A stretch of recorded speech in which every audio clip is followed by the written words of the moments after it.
Necrobinder time. Let's get Ascension 5 going. We get a small capsule, or a couple other things, but we're taking the small capsule and we get Strike Dummy, which, believe it or not, pretty good, especially on floor 1. I mean, I'm actually pretty happy with this. Normally we're looking to remove strikes, but when all of a sudden your strikes are half decent, I mean, watch this.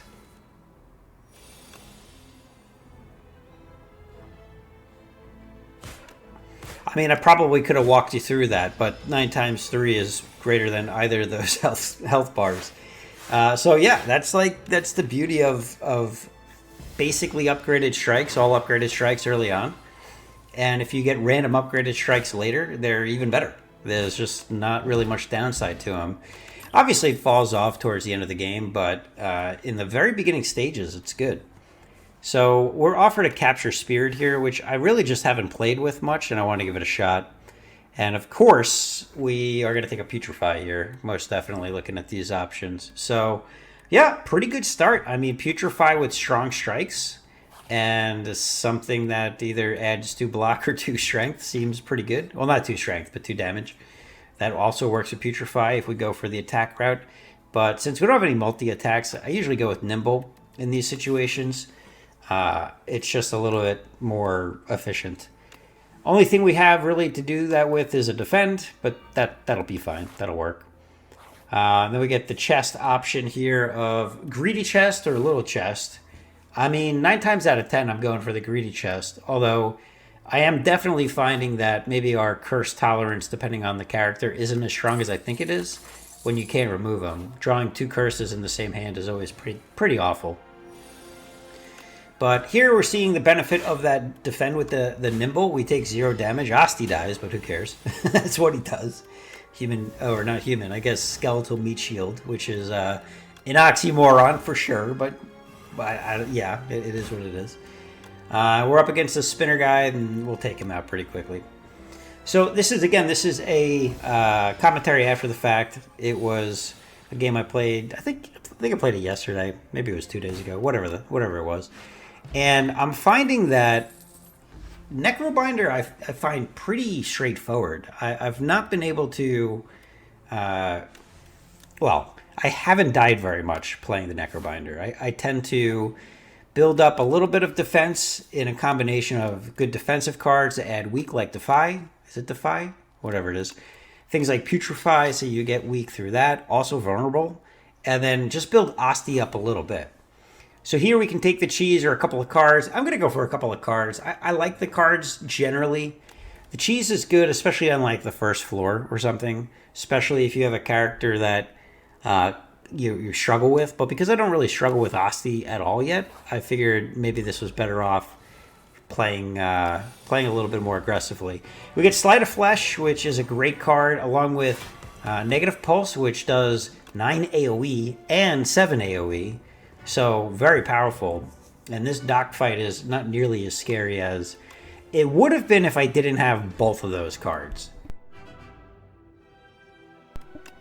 And these upgraded strikes are going to help a lot here. I'm thinking a lot on which ones to kill, but it doesn't matter too much. I'm going to take damage. So, like, whatever you want to do is fine. I end up going for this one where... I'm not sure the math makes the most amount of sense in hindsight, but as always, you do your best. So we'll take a little bit of damage here, but I'm okay with that. This is traditionally a very difficult fight for me. I almost always die here. Or not die, but take a lot of damage on this fight. We did play Neurosurge, so there's that to keep in mind, where we keep applying Doom to ourselves. That was from the potion power. And every turn you gain 3 Doom. So we're up to, 9 now? Or 6? So, yeah, a little scary. Looking at Sleight of Flesh, though, it's pretty amazing. And I'm realizing here, like, just how powerful it is. There's some other good cards that may come to play with this in a future run. Yeah, so we block for as much as we can. Again, we'll take a little bit more damage here. That's okay. All good. This last guy will go down pretty easily, and with the capture soul, he's dead. Now, Doom is funny, though, because it doesn't always work exactly the way I expect it to. And that's the card I was talking about right there. We'll get back to Doom in a second. Misery works really well with multi-enemy fights, Putrefy, and Sleight of Hand. Actually OP. And in fact, we might see it here. No, we don't have Sleight of Hand yet. But you get to see the benefit here of just like, boom. Weaken both, vulnerable both. Like, that's just insane. And, you know, we're going to essentially full block. It is a full block. I don't know why I said essentially. And this fight, though, is, like, not that scary generally. Although the one with 3 of them is very scary, I have to say. Like, the extra... so every time you kill one, it knocks out the others, but they also get buffed. Like this. See, he has the guy on the left, no strength. Now 4 strength. Now, it doesn't matter because we doomed him, so he's dead. But when you have 2 of those that gain 4 strength, killing one, it's actually kind of like the mushroom fight, if you remember that from Spire 1. And instead of you getting vulnerable, they get 4 strength. Which is worse because they have a multi-attack. I think it's worse anyway. I guess I haven't run the numbers here, going from 6 to 9 on turn 1, and instead changing from 2 by or 3 by 2 to 7 by 7. Yeah, or 7 by 2. That seems like a lot more damage. We get our first shot. We take that relic up there. I missed it. It's called like the bone knife or something like that, and it heals you every time you play or you kill an enemy by doom. So I also end up taking a Scourge here to just help with that effort. And essentially it's sustain. It's the first time I've ever taken the card or the relic.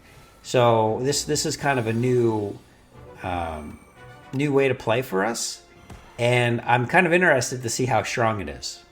So we're going up against the Terror Eel, who again is terrifying. He's very difficult to take out. I still think the Act 1 elites may be the scariest of all.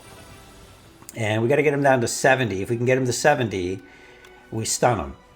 But our Doom is already almost at 70 as well. So we just have to do a little bit more chip damage here. By a little bit more, I mean almost 70. It's a lot. It's a long way to go. But we'll get there. So we're able to full block this one. And, the Misery, when upgraded, is retained. And I think this actually leads me to misplay a little bit. Not in this fight. This fight was fine because we retained and we got to play it before we shuffled. But there are other fights where I shuffle it before I ever play it. And I could have played it and just gotten it back in the shuffle. So I'm not sure it was worth the retain, especially if it's not on a multi-enemy fight. We get offered an Enfeebling Touch and a Grave Warden. Enfeebling Touch is amazing, so I'm all about taking that. And the Whetstone does hit 2 strikes. I'm not sure we have any other attacks anyway, so that might be what had to have happened. Well, I guess Unleash. I could have hit Unleash. But I'm totally fine with that. Now our strikes are doing massive amounts of damage, which is pretty awesome. So this is where we get to play Sleight of Flesh again, and doesn't really do damage in this particular instance, but full blocks and otherwise would do the damage. It's a great card. The nicest thing about Sleight of Flesh is Doom counts. I think if Doom didn't count, which I don't know why it wouldn't, but if it didn't, it would be way less strong because you're not applying weak and vulnerable that frequently with this character. So the fact that it does give you the benefit is just, again, really nice. And we're able to kill him with Doom, so we heal up 3. Very nice. Yeah, I mean, sustain. It's really sustained. I like it. It's working well. So we've got enough where we can definitely upgrade something here. Seems very likely that Enfeebling Touch is the right call. Because I keep thinking it exhausts, but it's ethereal. It doesn't exhaust. Whereas Putrefy does exhaust. So we got to be careful of the timing of when we play that. But yeah, the fact that Enfeebling Touch is ethereal and doesn't exhaust, but only costs 1, and is basically Dark Shackles Plus, which does exhaust and isn't ethereal. I mean, that's just super strong. Very, very strong. So we do play the Souls here. We get that Sleight of Hand rolling as well. Again, that pairs really nicely with Negative Pulse. And we could keep playing the Souls, but we might as well save them. because we can just use the one that we've got to potentially draw more next turn. And here's where I made the mistake. I should have played Misery already. Even if it was only for 6 damage, I think it would have made more sense to play it now than to wait. So, yeah, mistakes were made. It is what it is. And at this point, I was like committed through this card draw where I'm like, I might as well just wait till the Putrefy of Entry shows up. Which, by the way, then, of course, when you want it, it's like the bottom deck card, right? Let's see. Let's see if it's the last card that we draw. Damn near. Fourth to last. Basically the last turn. But we are able to get it. So we're not punished this time by waiting. But we were punished that first time. We missed out on 6 damage. Now, I don't think... We'll have to pay attention. I didn't pay attention to it during the fight. I don't think it's going to make a difference in terms of whether or not we take any damage. But it could. And that's really the point. Can't be results focused when playing a card game like this. You got to focus on, well, what was the best decision you could have made? And in this case, it would have been playing the card immediately. And I could have gone through that math to figure that out, for that matter. But whatever. Again, it's fine. Now, I am liking the souls, but we're not doing so much with the souls. And this, you see me play it right away this time. I've realized by this point. We're not playing so many souls, though, that I'm thinking about transitioning into like a soul build. I think with the bone knife thing, whatever it is, it very much makes sense to stick with the Doom theme. So, and sleight of hand as well. So the souls don't really help sleight of hand. That's kind of where most of our damage is coming from right now. So, like, they're great in this fight. They're very helpful. But I'd rather just continue to double down on the Doom cards.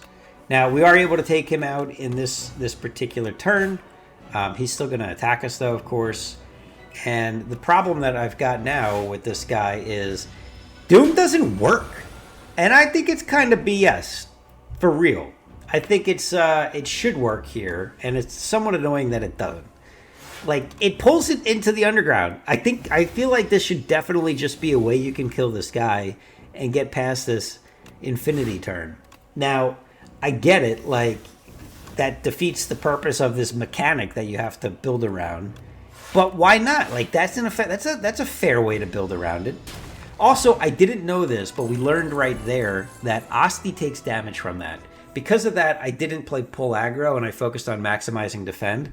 I actually would have saved some hit points if we played more defensive or pull aggro instead of more defensive cards. We get Tezcatara for like the 11th time in a row. I feel this is my least favorite guy. Anyway, we are offered Hot Cocoa, and I take it. I do like having a lot of energy on turn 1. Like, having a good turn 1 is so important in this game. And same was true in Spire 1 also. So, by having 7 energy on turn 1, even though I can't spend it all in this particular instance, although I could if I played a Swift Pot, it seemed like a good take. So, anyway, that's what I did. This fight, unfortunately, we didn't work out too well against them. We do trigger the Centennial Puzzle, which is nice. And then I'm immediately reminded that, like, oh yeah, I don't actually have 7 energy every turn. Well, that's unfortunate, but it's fine. This guy on his own, not that hard once you've got your card set up a little bit and rolling. And yeah, we're able to play Reaper, which I didn't even mention. I took Reaper for the boss reward, the card reward. And the reason for that was, like I was talking about, we're just going to stick with the Doom archetype in this game. And Reaper is nice, where your cards apply Doom. So already he's maxed out in terms of he's going to die. Now we just have to figure out how we want to block. And we can full block, so boom. Goodbye. Now, the problem with Reaper is it's super expensive. We get a Spur Plus. We get Severance, which gives you more soul play, which I don't really care about. And I like having a nice meaty Asti. Again, a little bit of a little bit of oxymoron, but I think you get it. Oh, this is a great example of why Misery is amazing, along with Sleight of Hand. Now, this guy I could have killed. I could have killed him in the back. But why do that when we can kill him anyway? And maybe if we get lucky with the draw, which we do, we can do a bunch of damage to the other two as well. So the only problem with doing this, by the way, this was arguably a mistake, is I think I would have otherwise been able to heal for 3 times 3, 9, instead of now I can only heal for 3. But we still get Scourge, so we do heal a little bit. But missed opportunity. I got so excited with using Misery that I forgot about that other opportunity. Now we can get rid of the energy potion for Duplicator because we've got that big turn 1. And this definitely looks like a skip. Again, more soul stuff. Really not attacking much with Asti, just some meat shield for me. So if we can just pump them up a little bit, that's good enough. Get a punch dagger offered, which I think about for a little bit, but just really isn't that good of an item for what we're doing here anyway. Defy, we talked about this before. Applying weak and having some more block is always nice. And seems likely that we'll do a card remove here. One of the regular strikes, it's probably time to remove that, even if we've got the strike dummy. Since we don't have any curses to remove, strike is the closest thing to a curse. So we can definitely happily get rid of one. I would be happy to get rid of both of my unupgraded strikes. And then after that, you know, maybe even a defend is fine. So this is good, though, for the middle of Act 2. Pretty happy with that. Next up are the big old dust mites. We get the putrefy and do massive damage with our strikes, which is, again, kind of nice as you're getting into it. I do use a Swift Pot on turn 1 here. Does not work out. Yeah, not the best Swift Pot of all time, where I would have loved to have used 3 more energy. And now we've got toxics to deal with too, which are always a hassle. Here's where I'm thinking of like, okay, how do I try to heal off these guys? And I can do that. But I'm struggling because at the same point, I'm going to take damage from toxics, which do a lot. So I'm trying to figure out, can I get out for not too much damage here? And I just can't block it all. So this seems to be the best play. Even now watching it, I'm not sure there was a better line there unless I maybe thought it through a little bit better in turn 1. And this is a great example of where Reaper Form falls short. We can't play it this turn. We're never going to be able to play it this fight, most likely, with Toxics floating in the deck now. Although, if we upgraded it to have Retain, we would eventually have a turn where we could fit it in. And that is going to be a future upgrade that I'm thinking about. I think it'll be useful. Now, I don't know why I saved Misery. Again, that probably was a mistake. Here's a good example of I still can't play Reaper Form. Just that 3 energy is real tough to get through. But we can full block. And play the Toxic card. So that's what we're going to do. And again, we're gonna try to heal off this guy. Now, are we going to play Misery? That would be the smart move. I don't know why I was waiting for Sleight of Flesh.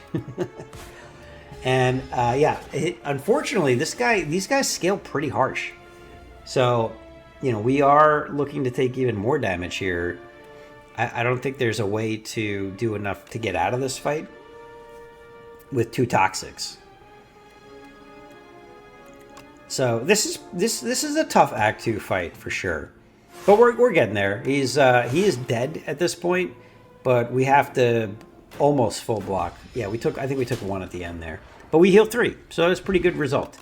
Putrefy Plus or Drain Power Plus, and Cleanse is also a worthwhile choice. Potentially transform junk in the deck.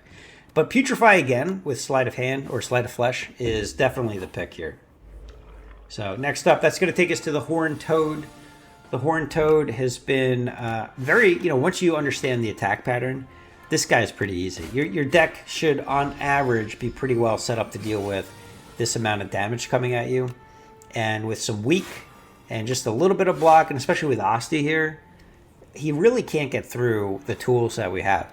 Now, this is another reason why I think it's better to focus on Asti or not. So, like, Doom is the focus, but a little bit of Asti buffing is fine. Now, if I started adding Asti attacks, I think the Doom falls off because it adds junk to the deck. Like we've talked about in a lot of the videos recently, adding too much junk to your deck is just going to kill you. And here's a great example of, we have just enough where this guy cannot get through Asti's health. Spur goes a long way. with the heal and the summon there and a couple of decent defend cards, he keeps doing damage to him. But like, because Unleash isn't my main mode of attack, I don't care at all. So again, this is just a real nice build. It's like well-rounded, and it feels safe. We have just enough weak to keep weakening him throughout the entire fight. Asti's got enough health to keep surviving these hits with me blocking a little bit, and his weakness that we're putting on him. So even like, again, he just keeps dropping down to like the same health. And what's interesting is Asti doesn't die much. He either clearly is dying and I'm taking damage, or he survives by 1 very frequently in these fights. So anyway, this is going to get us out of the fight, I believe, in the next, this next debuff. And we get to heal 3 again. So the sustain's been pretty good. We're offered a No Escape Plus. Now that is a Doom card we will take for sure. Number 1, because we're looking to take Doom cards, but number 2, it is a scaling Doom card where every time you apply it, it does another 5 for every 10 that's already applied.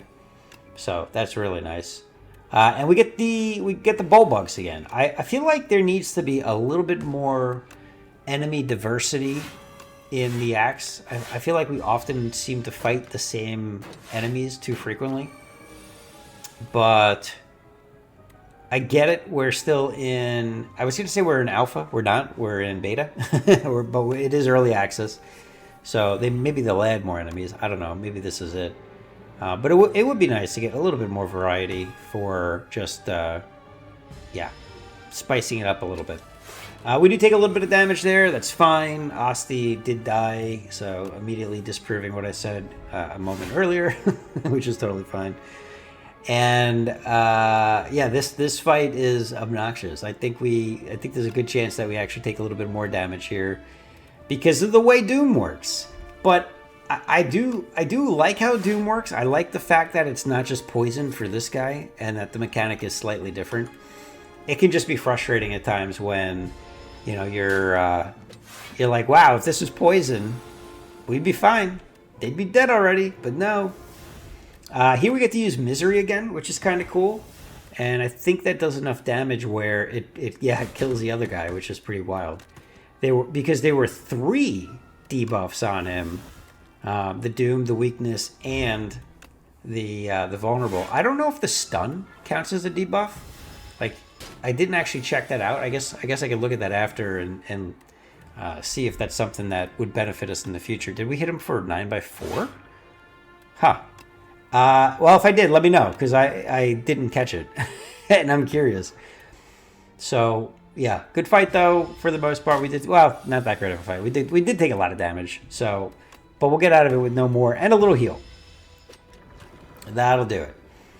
All right, we're offered a Reap, Drain Power, and Flatten. I actually kind of like Reap here. We have so much Vulnerable that would be some just real nice direct damage, and it works with Reaper if I ever get to play Reaper, which is great. So, minimum 33 times 1.5 is going to do 45 damage of Doom, and then that scales with the Doom scaling card. Yeah. All right, so this was a tough choice. Losing 10 hit points again, going back to 50, or just healing 25 and getting a Metamorphosis. Thought process here was Metamorphosis. Not that great of a card. Generally don't want it in my deck. But it works with Reaper, and the attacks are 0 cost. So for longer fights, I think it's actually okay. Anyway, this fight is going to let me play Reaper for him turn 1, which is awesome. And we're up against the Hunter Killer, whatever it is, who is going to do a ton of damage to us, because that's what happens. But we took the full heal, so in this case, it's honestly fine. And yeah, this is where Enfeebling Touch really shows how strong it is. Just totally deadens this guy's attacks. And Misery doesn't do anything in the single target fights, but 0 cost is 0 cost. And with Reaper, it does do more damage, so we'll take that. We got Bury with Metamorphosis, and that just kills. So, not bad. Here we're offered an Eradicate Plus, or an Eradicate that if you upgrade it does just a ton of damage.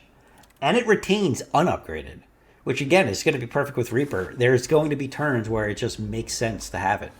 So very happy with that card. This guy I was a little bit worried about going into the fight. Ended up not being as scary as I expected. Again, Enfeebling Touch, really strong. We obviously, when you hit him, you gain energy. So we end up with more energy than we otherwise would.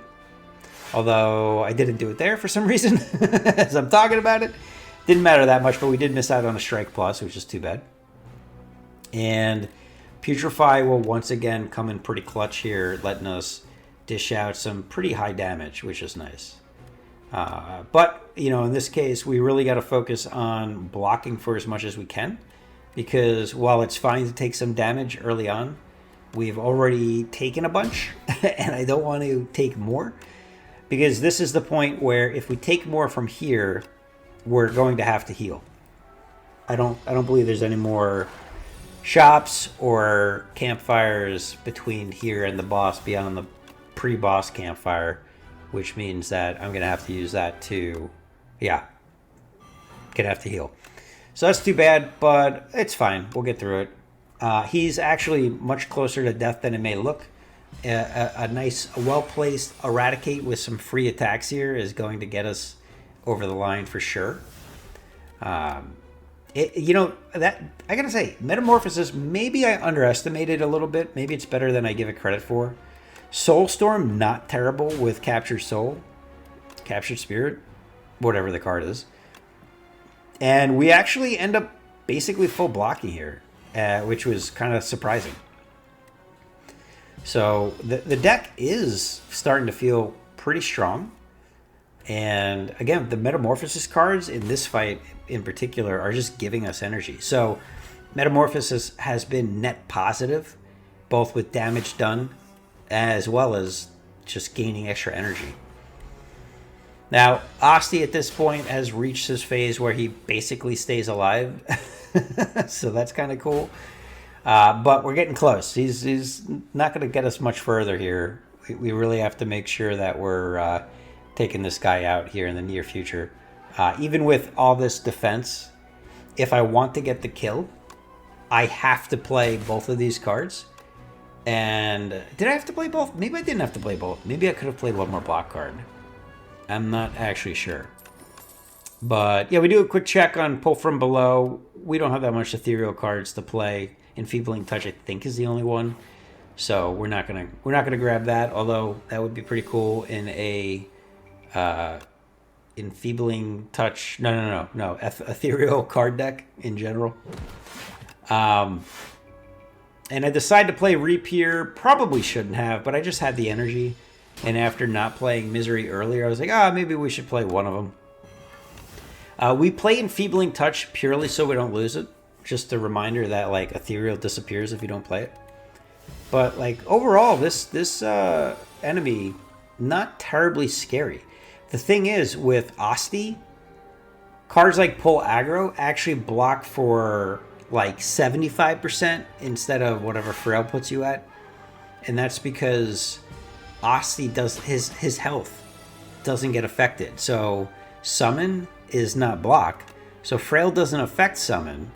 So playing Summon cards when Frail is generally a good idea. I assume always a good idea, but maybe there's some outlier cases where it's not. And again, interesting fight where Asti just kind of carry us through here. And between some Weak and some Doom and some all the other stuff we're doing here, ends up being a pretty fine fight for us. I think one more of the Doom Scaling card actually takes us to the end here. But again, with... Escape is the name of the card I was looking for. Spur is huge. Spur is blocking for 12. That's amazing. And does Eradicate get us there? No, I don't think it does. So we are full blocking, which if I had tried to do that via defense cards, obviously wouldn't have happened. So pretty cool little thing to check out, I suppose. We do have to full block here if we want to avoid dying or taking any extra damage. So we do that, and we get a push in a Doom. We also heal for 3, and we get a lethality, which is Going to be pretty good with cards like Misery and Reap being retained. So I do opt to take it, even though we're kind of late in the run here. But it seems good. Brief consideration for Dragon Fruit, but we're just going to remove that other unupgraded strike. And we could grab a potion, but I don't think we need to. Fetch is fine. Fetch is a nice little, like, hey, does nothing really, but a little extra damage for free, always. And draws a card. So there are times where that could be useful. Because we're pretty close to full health going into the boss fight. We're going to upgrade that Reaper form. I think that's going to be good to play that when he's on a debuff turn. And I think that's better than trying to heal up. It's going to be the difference for sure, or a difference in at least helping us scale quicker. So, in this fight, I think Disintegration is probably the better choice because we're just consistently blocking pretty well. Realizing that, I'm going to take some damage here probably this turn, but not too much really. And I can eat a little bit without too much concern. Also, it did proc Centennial Puzzle, so there was argument to take it for that reason anyway. And we played Metamorphosis. So now we have, with Reaper form, we have all of our, all these damage dealing cards, which is kind of nice. Now, I really wish I had like a Grave Blast or something to bring back that Enfeebling Touch. That could be added to the deck in the future. And the other thing that I'm thinking about here is what would I want to make ethereal so that if I don't play it, it disappears. I think the most obvious is usually Strike, but Bone Shards kills Asti, and while that's like fine in other builds, it just doesn't really help here. So I do put it on the Strike. I think I should have put it on Bone Shards, really, but I decided that I needed the block because I had no other real good block cards here, or not enough. So that was the reason I had chosen to play it that way. And I did want to play or get rid of at least one card from the deck. And getting rid of a Strike Plus is fine too. So, all good. So, we're on to the next debuff cycle for this boss. He's really not that scary at this point. We're finally able to play that Reaper form as I was talking about. Well, I guess we could have tried to block and stuff, but we have enough health where this is very quickly going to ramp us to the end. Especially with Putrefy now. We can play this, then we can Reap on the next turn. And yeah, I mean, that just puts us in really good shape to take him out. Because Reap with the Vulnerable is just going to put whatever it is, 50 Doom on him. So, not bad. Not bad. At this point, though, because I'm going to be playing expensive cards, I figure that taking the Sloth debuff is in our best interest. We might as well kill Asti again to block, and there's no need to take any damage because we're just slowly chipping away at him. So, oh come on, you needed to play it, dude. It was about to make so much sense. I guess I really just wanted to hit that Reap for 40. No, I think so is definitely the play, and then just block for as much as we can. And I was curious. I wanted to Doom him, but it's better to get a single defense card. Except for the fact that I forgot that we had Sloth. So it didn't work. We get our Doom Potion back. We're offered Call of the Void, Squeeze, and Eidolon, which I've not played Eidolon yet. I don't see any time other than having a Soul deck where that works. But it would be pretty cool to get to it. I can see how it would work, but we're just not that deck, unfortunately. So we get Vaku, who is by far the worst for Act 3 that you can get. At the same point, is he the only one you can get for Act 3? I feel like he is. Wow, I'm drawing a blank on that. I need to pay attention to things like that. Rough fight here. These guys are going to bite me pretty hard, figuratively and literally. I think we're going to lose a little bit of max health on this fight, which is too bad. But again, we do have Misery, and double Putrefy is quite amazing. If only we had Sleight of Hand, that would be truly amazing. But I think we're still going to play it. Yeah, that goes a long way. So lethality also good. Maybe I should have played pull aggro. Hard to say. We're going to lose 2 more hit points at least. But thanks to the max health that we got from the strawberry and waffle, it's really not that bad. It's fine. Wish is cool. Wish was, by the way, the reward that we took. Do they call it a reward? The blessing? Baku's blessing that we took? I like Wish. Wish is Seek, essentially. Getting 3 of them is very strong. And the downside is you get 2 curses. But the curses can be literally anything. And there are times where you can get guilt, actually. I've seen somebody get guilt. So guilt disappears after 5 combats. And if you get that, that's a pretty worthwhile curse to get for a bunch of free Seeks. Now we got lethality on Eradicate, which is ridiculous and way overkill. We are going to lose 2 more hit points here going into this next turn. And yeah, just really struggling on this fight for some reason, which is kind of scary, kind of worrying. We can wish again, of course. We could definitely take at least 1 out. If I had any form of additional energy generation, we'd be fine with wish because we could just wish for that. So borrowed time, as an example, would go a long way. Instead, I'm going to try fetch, but then I realize, like, oh, wait, if I do that, I lose the double damage. But end up deciding to just go for it anyway, and we're going to lose even more health.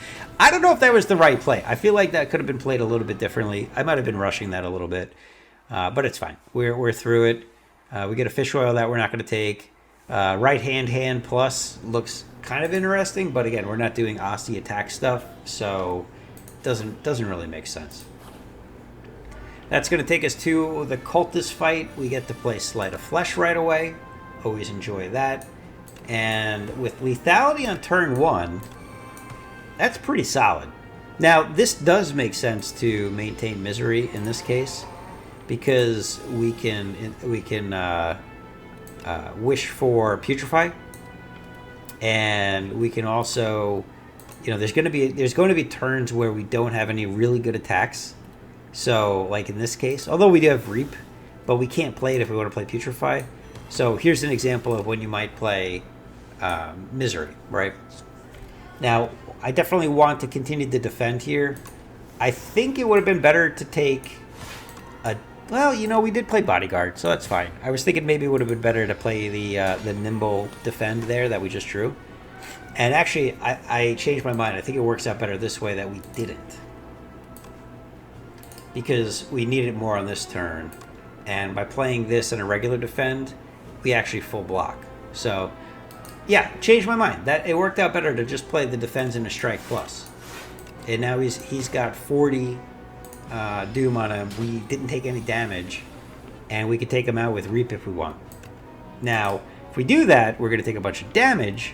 So pull aggro spur might be another option.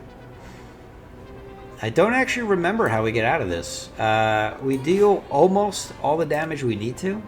I guess that's how. And then we just eat a whole lot. I think we could have done that better as I watch it. All right, room for improvement. Always good for opportunity to be acknowledged. We get Tinker Time, which makes either a power or a weapon. Sometimes it's a skill, whatever.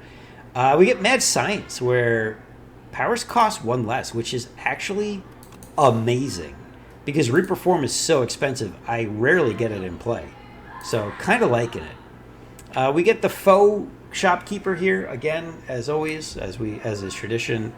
And I thought about the Strike Dummy, but having removed it would have been funny, but having removed it, instead we're going to go to the real Shopkeep.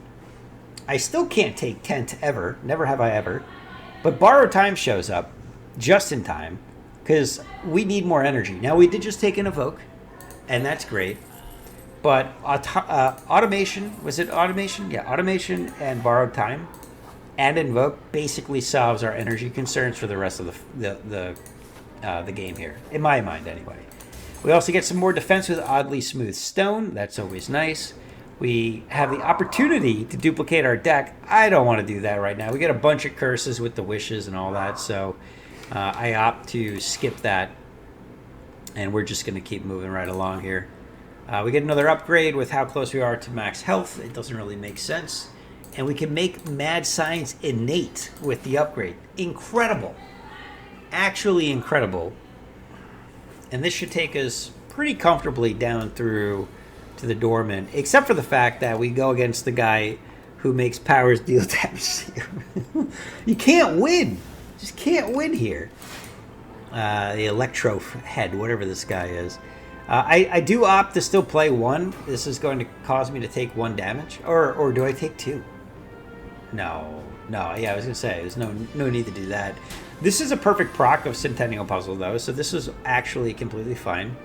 And we get Wish Plus, so that's going to let us take Enfeebling Touch, unless we already saw it, and I don't remember. No. I just saw it. No, it's there. Don't worry. You can find it. Just look a little harder. It's on the right. There it is. Good job.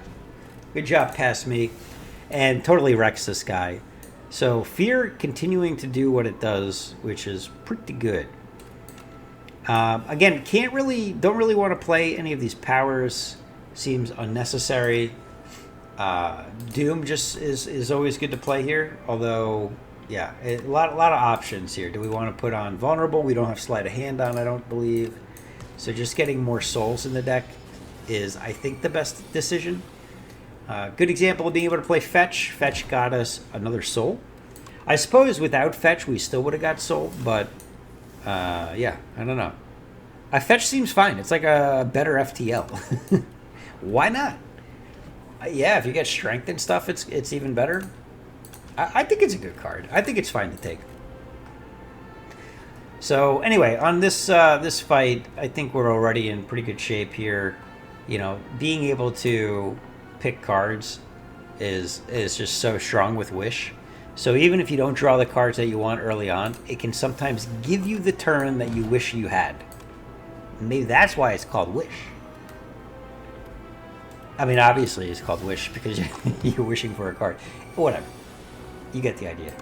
Eradicate Plus, or Eradicate, I had never upgraded it, doing massive amounts of damage. So, you know, maybe with Putrefy, wait, maybe I already have him vulnerable. Yeah, I already have him vulnerable.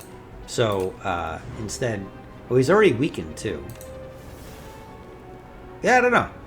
I guess there's a lot of options here. But 16 times 3 is worth playing. And we are going to get rid of the Misery this time. It's definitely the right move. Oblivion, whenever you play a card this turn, apply 3 Doom. Well, that works really well with Souls. That's kind of cool, actually.